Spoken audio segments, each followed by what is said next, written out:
இது வந்து நான் பேசணுமா பேசக்கூடாதா எதுவுமே தெரில. ஆனால் கண்டிப்பாக நான் பேசியே ஆகணும். ஒரு டாக்டர் சும்மா ஒரு தப்பு பண்ணாலே, இல்லை ஊசி மாற்றி குத்துனாலே, இல்லை ஒழுங்காக பண்ணாவே எவ்வளோ அகென்ஸ்டாக பண்ணுற இந்த உலகம், ஒரு டாக்டர் சஸ்பீஷியாக ரேப் பண்ணி மர்டர் பண்ணி செத்து போயிருக்காங்க. ஆனால் அது யாருமே இது நியூஸ் சேனலில் ரிலீஸ் பண்ணவோ கிடையாது. இது யாருக்குமே தெரியவே இல்லை புரியல. இப்போ என்ன நடந்திருக்குன்னா, RG Kar medical college and hospital கொல்கத்தாவில் இருக்குது. இங்கே ஒரு PG 31 year old PG doctor அவங்க 36 ஹவர்ஸ் டியூட்டியில் இருக்கும்போது ஒரு 2 மணி போல் ரெஸ்ட் எடுக்கலான்னு சொல்லி போய் எந்த ரூமும் இல்லாத ஒரு காரணத்தினால செமினார் ஹால் அவங்களுக்கு சேஃபாக இருக்கும்னு நினச்சி போய் தூங்கியிருக்காங்க. அங்கே தான் காலைல கிளாஸ் ரூமில் ஸ்டூடெண்ட்ஸ் பார்த்துருக்காங்க. அவங்க செமி நூடாக அவங்க வாய் கண்ணெல்லாம் ரொம்ப ப்ளீடிங்கோட கண்டுபிடிச்சிருக்காங்க. இவங்க அம்மா வச்சு ஒரு 2 உமன் வச்சு போஸ்ட்மார்ட்டம் அட்டாப்சியில் தெரிஞ்சிருக்கு இவங்க rape and murder and sexually அசால்ட்டட்னு.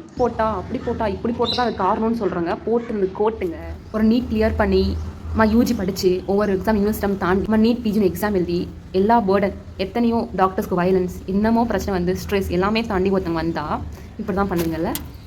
எதுவுமே தெரியல. இன்வெஸ்டிகேஷன் போயிட்டே இருக்குது. ஆனால் அந்த டாக்டர் உடம்புலேருந்து 150 கிராம் ஆஃப் செவன் வந்து அந்த வெஜினல் ஸ்வாப்லேயே எடுத்துருக்காங்க.